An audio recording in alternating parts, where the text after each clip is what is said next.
Bueno, muchas gracias a la Cámara Argentina de la Construcción por la invitación, a Gustavo también por la invitación y a todos ustedes por venir y arrancar, como siempre,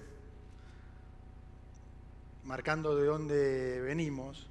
Nunca está de más esto, ¿no? Porque siempre está la pregunta de, bueno, ¿y cómo, pero cuándo viene la recuperación?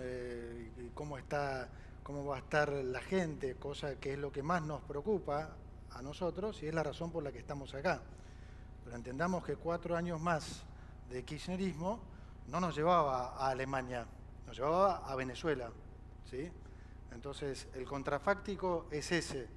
Y lamentablemente, después de 20 años de desastre y de 100 años de hacer las cosas mal, eso tiene sus consecuencias.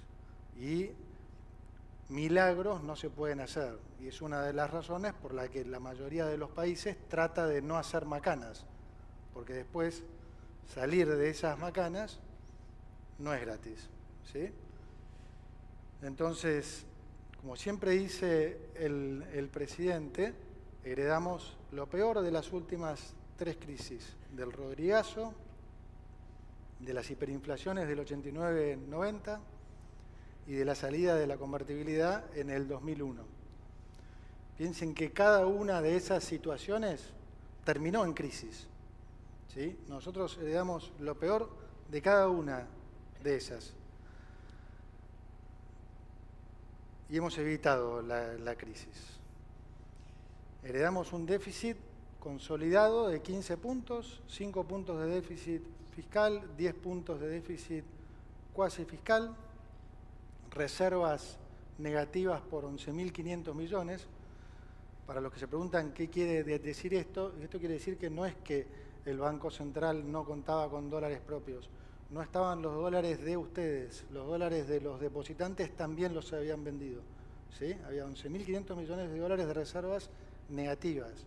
O sea, todo lo que hemos estado comprando durante este gobierno todavía no cubrió eso, para que se den una idea de la magnitud del agujero. Además, había 60.000 millones de dólares de compromisos de deuda con del Banco Central con importadores. Obviamente dólares que no tenían, ¿no? Que no había, y que además generó un problema todavía mayor, que era que estaba rota la cadena de provisión entre los proveedores externos y los importadores, lo cual exponenciaba el problema hiperinflacionario, porque no les tengo que explicar a ustedes cuál es el problema de tener que ponerle un precio a sus productos cuando no saben cuál va a ser el valor de recupero, cuando no pueden predecir a qué dólar van a poder importar. Además de esto, veníamos con una inflación por arriba del 200% y esto con la mayoría de los precios pisados, con tipo de cambio pisado, con tarifas pisadas, con combustible pisado, con alimentos pisados desde hacía casi un año, con un desastre monetario realmente nunca antes visto, ¿no? La gente, en general los economistas, tienden a focalizarse más en la oferta monetaria. Acá el descalabro era de los dos lados, de la oferta y de la demanda. Teníamos la demanda en los niveles casi más bajos históricos. Ustedes tengan en cuenta que las grandes crisis en general se producen por un colapso de la demanda de dinero. Las hiperinflaciones se produjeron por un colapso de la demanda de dinero. Bueno, estábamos con una base monetaria que rondaba los 2,5 puntos, 3. Y una oferta, ¿sí?, que implicaba 3 bases monetarias en pasivos remunerados, ¿sí? O sea que prácticamente a esas tasas se emitía un 40-45% de base por mes, ¿sí? Todo esto que les estoy describiendo, todo junto. Además había vencimientos con el Fondo Monetario a los 10 días y con el mercado, por mucho más, a los 20 días. No había ni siquiera los dólares para devolverle al fondo. Esa es la situación que se heredó, o sea, tengámoslo claro, porque pasaron 6 meses nomás, ¿sí? ¿Y cómo estamos hoy, en mayo? Bueno, como dije, salimos de terapia intensiva, por lo pronto logramos que el paciente no se muera y estamos en franca recuperación. Los números de mayo fueron los mejores de estos 6 meses. Tuvimos récord de superávit fiscal, la inflación cayó a la mitad de lo que fue en abril, para los que se decía que no podía bajar del 7%, ¿no?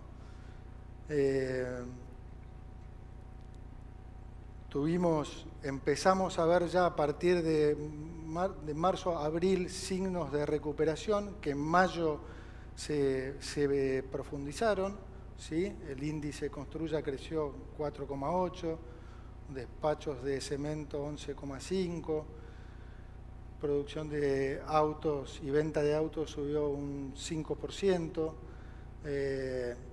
energía, agro, el crédito está pegando un vuelco importante. Esto es una cosa que hay que tener en cuenta mucho, ¿no? Se pierde noción de esto, pero tengan en cuenta que desde hace 20 años los bancos no dan crédito.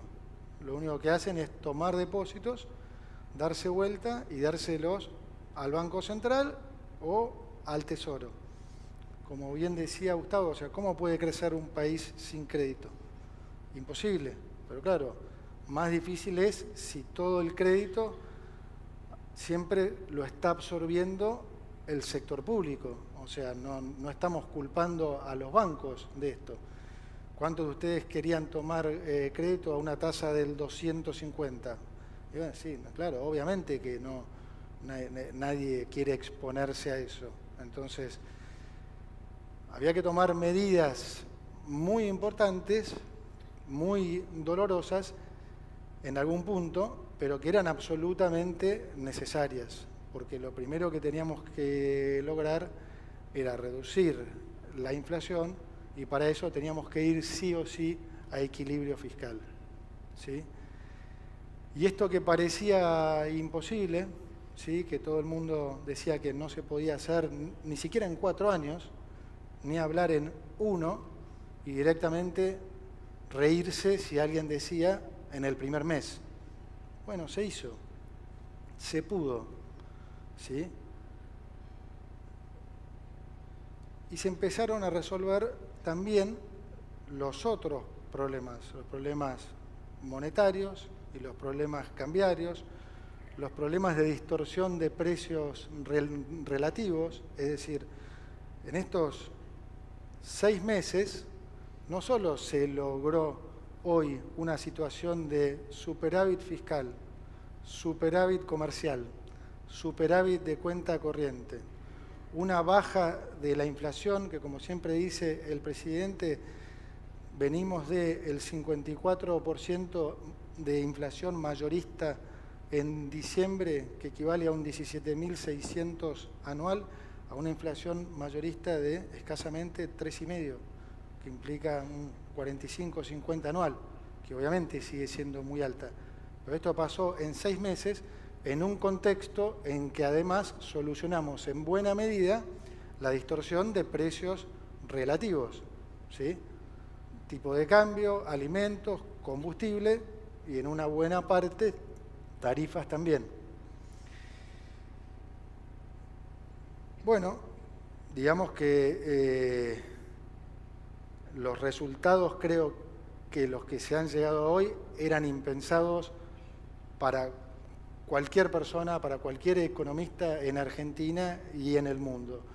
Por lo tanto, nosotros desde ese punto de vista estamos muy satisfechos con lo que hemos logrado hasta ahora. Ahora, no somos tontos y sabemos que estábamos allá abajo y hoy estamos acá. Entonces, claramente hay muchísimo más para hacer. Pero es importantísimo desde el sector privado entender las restricciones que 100 años de malas políticas generaron.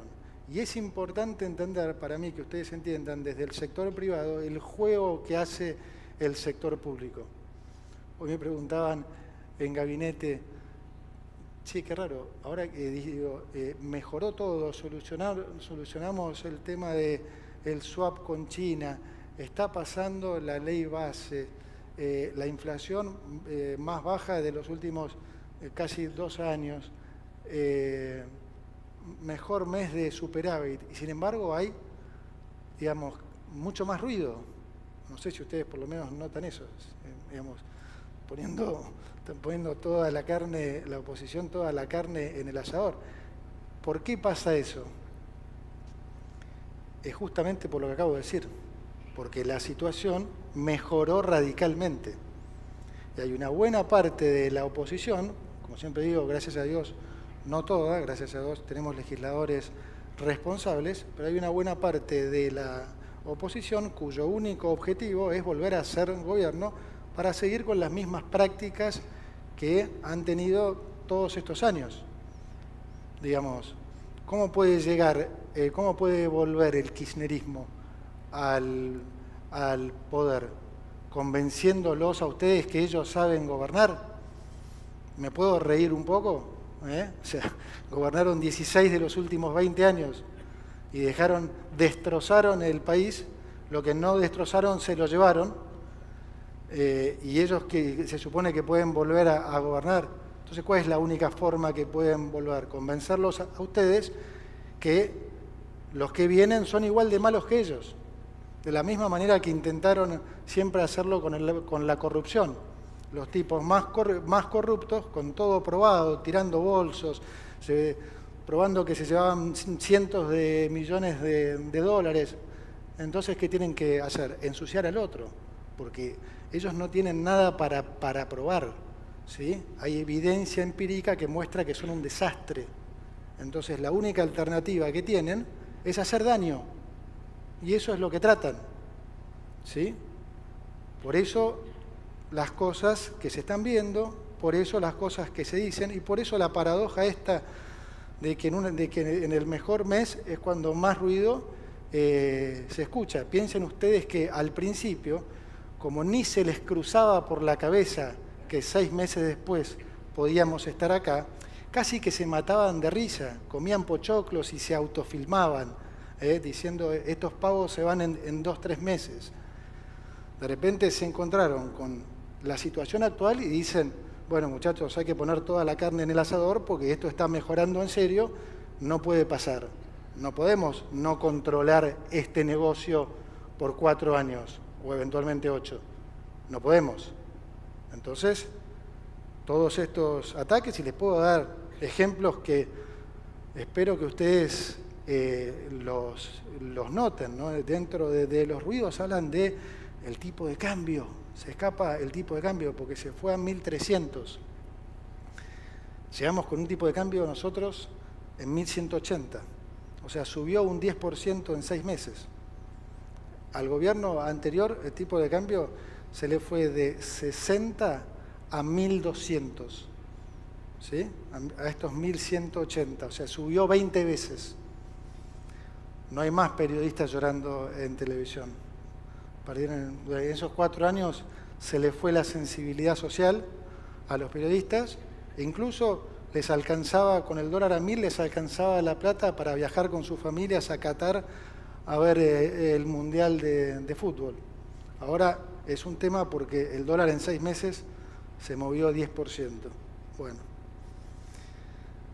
el déficit fiscal era imposible, entonces cuando dimos equilibrio fiscal el primer mes era, no, porque Caputo se sentó en la caja, porque no le paga a Camesa, porque no le pagan a los jubilados.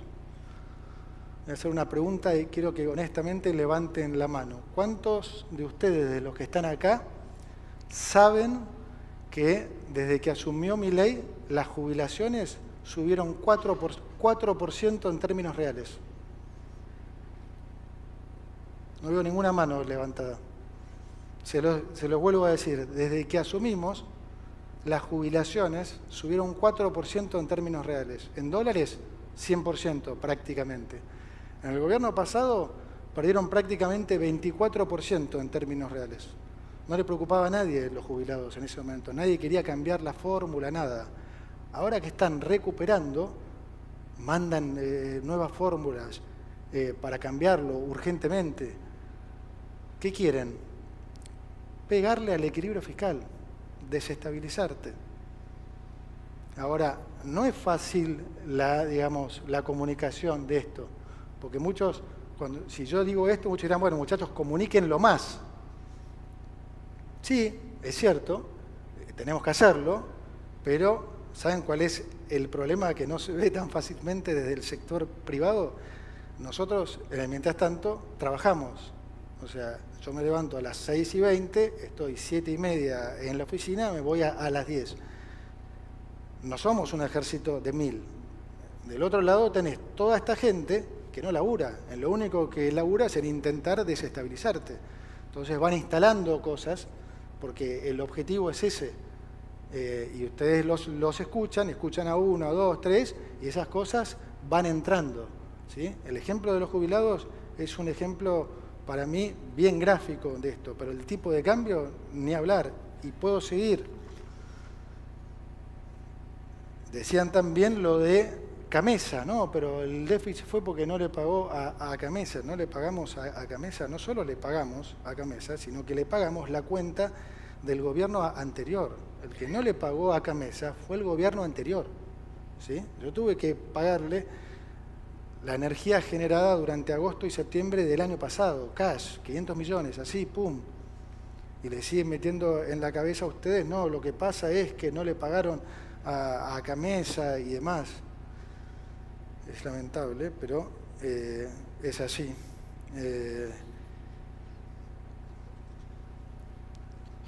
También está el tema de la obra pública, que mencionó bien Gustavo. Hay que hacer un par de comentarios con esto, pero también voy a decir al final algo. A ver, la prioridad, como dije, era llegar al equilibrio fiscal. Esto es la base. Todos los problemas de Argentina siempre se originaron en esto. ¿Cómo lo financiaba? Si con deuda, con emisión y o suba de impuestos, eran los problemas que ustedes percibían, ¿sí? Ahogo impositivo, exceso de deuda, exceso de emisión monetaria que generaba inflación y suba de dólar. Todos los problemas esos que después se los atribuían a esos problemas mismos, como si fueran esos las causas, no, eran simplemente las consecuencias. No podemos seguir con esto porque no se puede seguir y además porque ya no se podía emitir ni financiarse. Ahora, en caso de la obra pública en particular, nosotros recibimos, ya lo debe haber dicho Luis, recibimos aproximadamente 2.700 obras. De esas 2.700 obras, el 77% eran obras por convenio y la mayoría obras menores, ¿sí? Cordón cuneta en Santiago del Estero, un techo de una pileta en alguna otra provincia, baños en un cementerio. ¿Qué tiene que hacer la nación haciendo esas obras? Casi el 80% de las obras eran eso. Eso no es obras, eso es política. ¿Se entiende? Entonces, ¿esas obras se tienen que hacer? Sí, las tienen que hacer el intendente del lugar, el gobernador, esos son los que lo tienen que hacer. A nosotros, nación, nos costaba más digamos, el chequeo de esas obras, la fiscalización de esas obras, que la obra misma. Nación tiene que hacer obras de infraestructura importantes que le sirvan, digamos, que sirvan al desarrollo, no un cordón cuneta. Entonces, de ese 80% de esas 2.700, o sea, aproximadamente 1.950,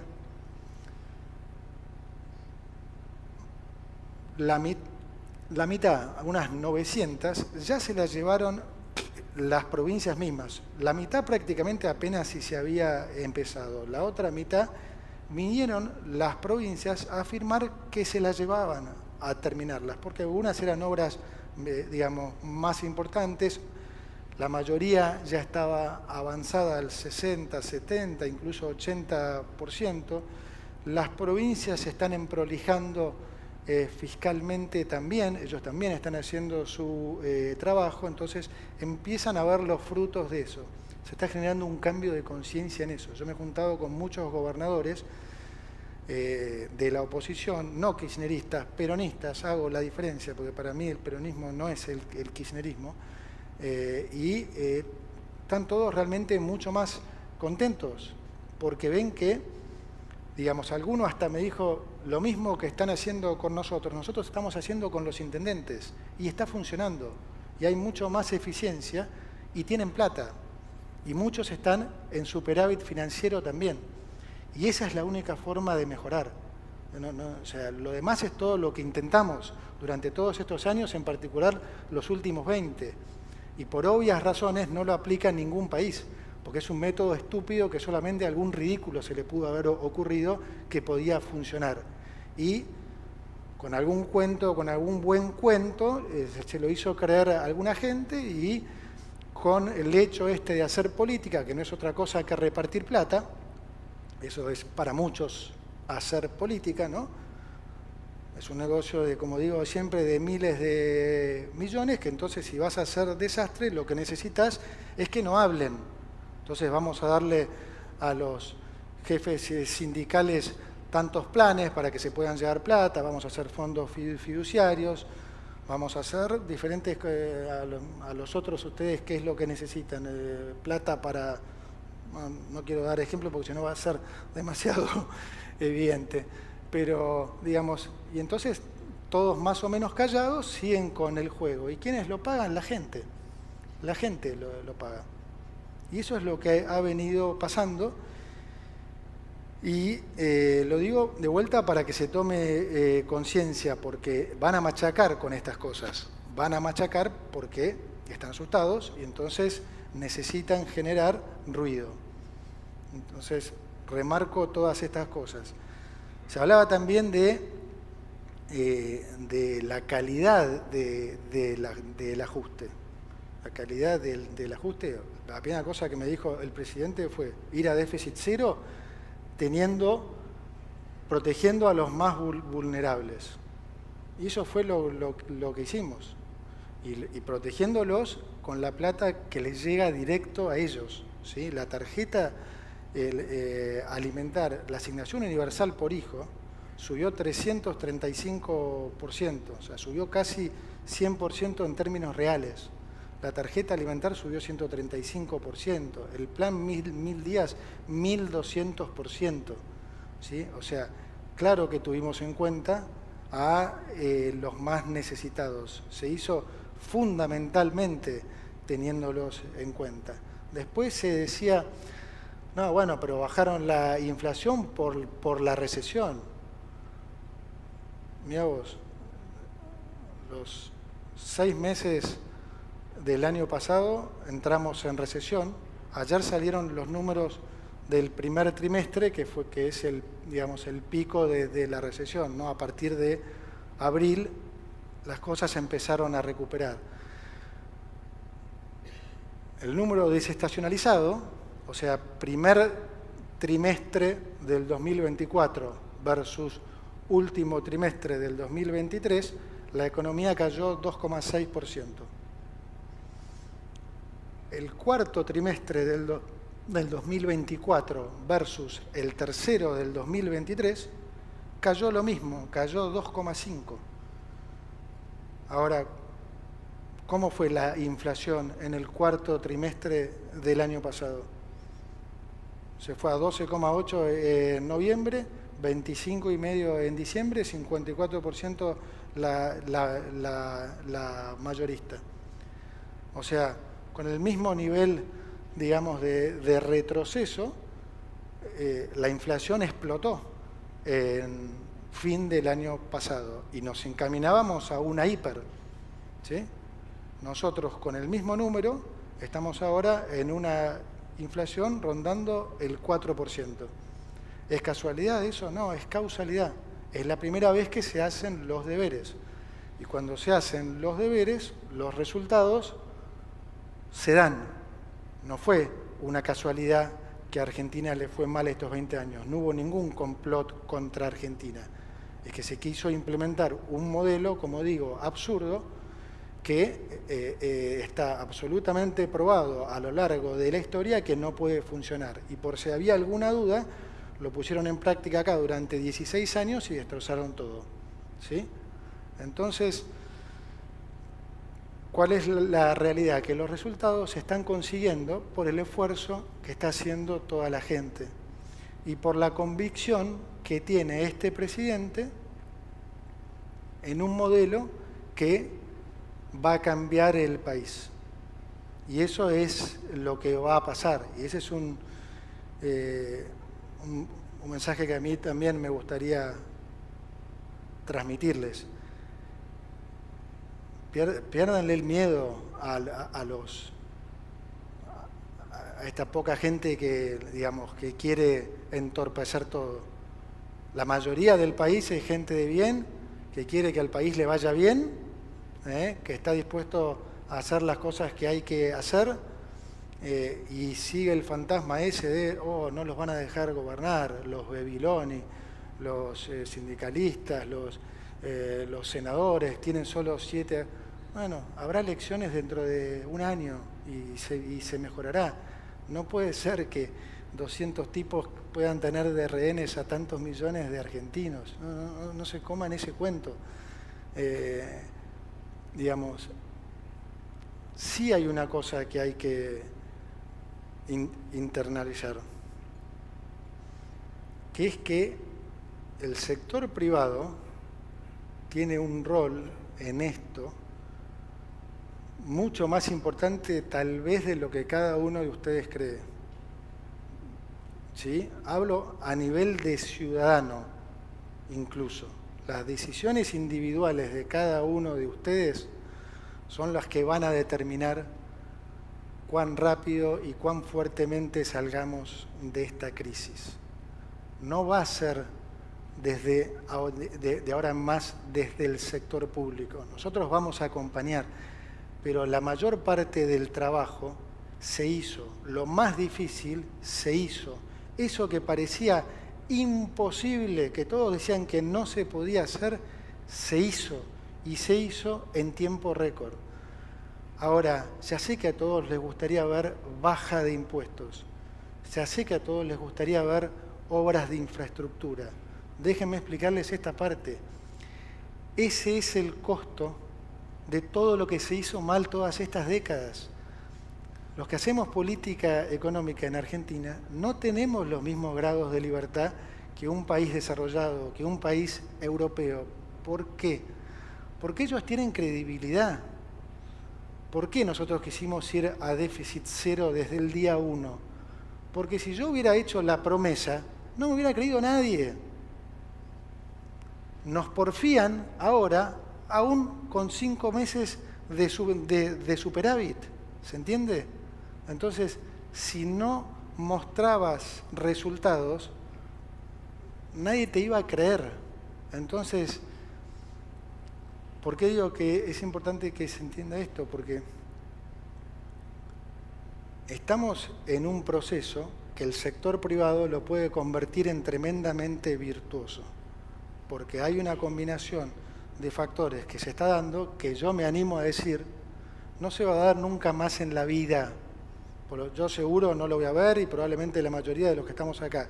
Y no lo vi nunca, que es un presidente con un nivel de, como dije, de coraje y de convicción para hacer cosas que algunos dicen, y está medio, a ver, para tener eso que ustedes ven que dicen como que está medio loco el presidente porque se anima a hacer cosas. No, eso no es locura, es convicción. Y realmente para poder llevar a cabo lo que se hizo, solo se podía hacer si había alguien con ese nivel de convicción, porque lo razonable es recular. O sea, por eso yo le doy tanto mérito siempre al presidente, porque lo razonable es recular, porque hay un montón de presiones, porque viene Gustavo y te dice, no, la obra pública, qué cosa, y viene el otro y te dice, no, y esto, y todo el mundo tiene digamos, esos problemas, y son todos atendibles, ¿se entiende? Ahora, si no tenés ese nivel de convicción, la política, ni hablar en el nivel nuestro, que somos minoría absoluta, la política te lleva puesto, independientemente del ministro. Yo puedo tener la misma convicción que Javier, que el presidente. Ahora, como ministro, si no tenés, digamos, un presidente con ese nivel de convicción, no podés llevar a cabo eso. Entonces, hay un mérito enorme en haber logrado eso, y eso ya se logró. Y hoy tenemos una situación de vuelta de superávit fiscal, superávit comercial, superávit de cuenta corriente, inflación a la baja, y sobre todo hemos ganado algo que acabo de decir que es clave porque es el insumo de los que hacemos política económica, que es credibilidad. Porque nosotros hemos cumplido con lo que se ha prometido en campaña, por un lado, y por otro lado, a nivel de resultados, los resultados en general han sido los que hemos dicho nosotros, no los consultores que les ponen un micrófono. Esos eran los que decían que la inflación iba a ser del 30, 30, 20, 30 en diciembre, 30 en enero, 20 en febrero, son los que decían que nos sentábamos en la caja, que el superávit no podía durar más de 2 meses, que la inflación no podía bajar de 10, después no podía bajar del 8, son los mismos que dicen que no se va a poder gobernar. Entonces, ¿qué quiero decir? O sea, reganar esa credibilidad es muy importante, porque eso es lo que va a permitir también que ustedes tengan cada vez más confianza, porque no solo por primera vez alguien está haciendo lo que dijo, sino que además los resultados son los que les estamos diciendo. Ahora, ¿por qué digo también esto? Porque, por supuesto que a nosotros nos gustaría, muchos dicen, bueno, bajen impuestos. Es el mismo caso también que decía muy bien Gustavo. Claro que nos gustaría bajar impuestos, pero ¿cuál es la consecuencia inmediata si bajamos impuestos? Que tenemos déficit. Esa es la consecuencia inmediata. El bajar impuestos, ¿sí?, es una inversión a futuro. La consecuencia inmediata es que tenemos déficit y lo tenés que financiar. Entonces, ¿qué va a pasar si nosotros arrancamos de esa manera? ¿Qué van a decir todos? Ah, ya volvieron al déficit. A ver cómo lo financian. No los van a, lo van a financiar al 80%, al 60%. O no, van a emitir. Chau, se va todo al demonio. Entonces, insisto, el haber hecho esas cosas mal, hoy te restringen esas oportunidades de política económica. Entonces, ¿cómo se revierte esto? Con ustedes también apostando, apoyando el modelo. Así se revierte.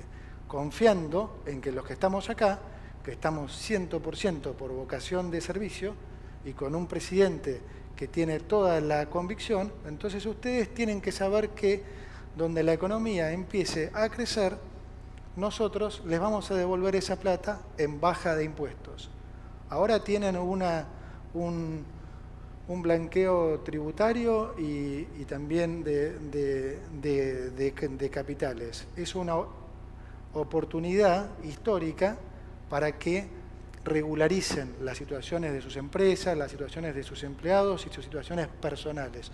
¿Saben por qué? Porque la recaudación aumenta por 2 razones, porque aumenta la base, que sería este caso, y porque empieza a crecer la economía, ¿sí?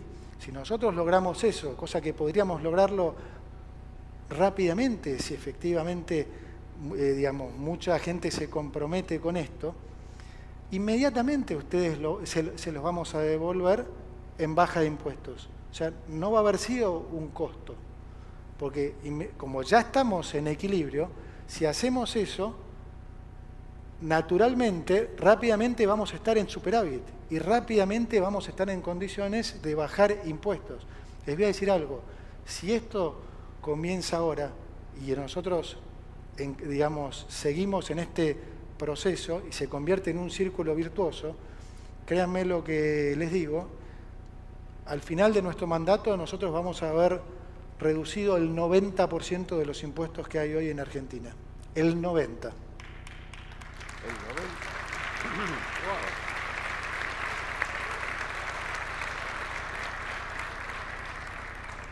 Y ahí es donde tenemos que ir para los devaluadores seriales que quieren que creen y quieren que la única forma de conseguir competitividad es devaluando, que es lo que hemos hecho siempre, y así no fue. No, el camino no es ese. El camino es bajar la carga impositiva.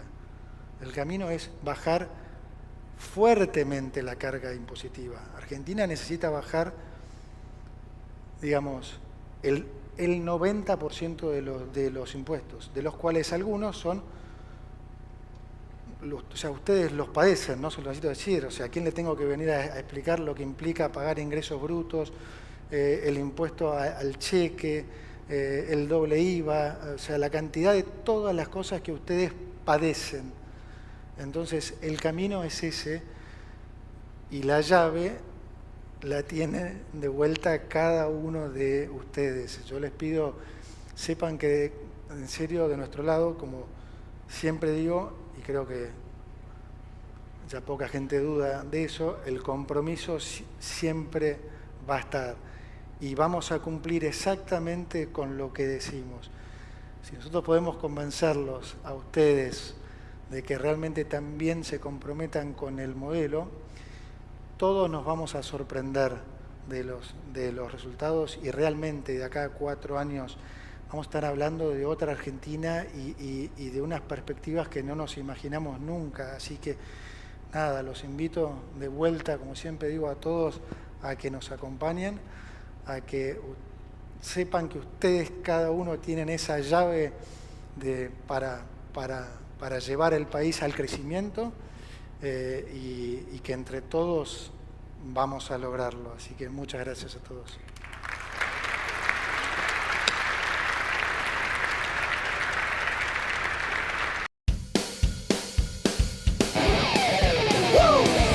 A la mierda los malditos empresarios, a la mierda sodomitas del capital. Basta de basura keynesiana. Ha llegado el momento